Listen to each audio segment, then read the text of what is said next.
George W. Bush announces the end of major combat operations in the Iraq War. Coalition forces quickly toppled Saddam Hussein's Ba'athist regime, but failed to capture the Iraqi dictator.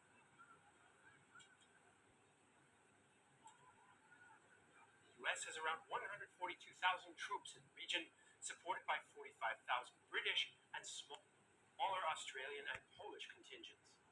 The coalition shifts to Phase 4 operations, post-war occupation and reconstruction. However, commanders complain of a lack of pre-war planning, direction, and resources, and looting becomes widespread. Coalition troops do not find weapons of mass destruction, the supposed presence of which Washington used to justify the invasion. Defense Secretary Donald Rumsfeld insists they will be found. Because it's hard to find things in a country that's determined not to have you find them. And we'll just take our time and we'll go about that business. And my guess is that the kinds of things that the intelligence community provided Secretary Powell and Secretary Powell provided the United Nations will in fact be turned up to the extent that they're still there.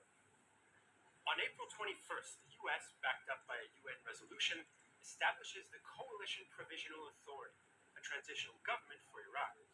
Its first administrator, Jay Garner, retains Iraqi security forces for Phase 4. However, he clashes with leaders of Iraqi exiled opposition groups who return to Iraq with coalition forces. Most are Shia, a majority group which was historically repressed by the Sunni-dominated Ba'athist state. Some exiles demand the removal of Ba'ath Party officials from Iraqi society, known as de-Baathification. Bush replaces Garner with neoconservative diplomat Paul Bremer, who sides with controversial exile Ahmed Chalabi.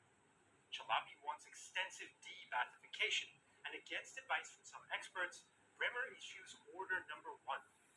The order purges Ba'ath Party members from the top management levels of state institutions, including ministries, universities, hospitals, and state-run corporations.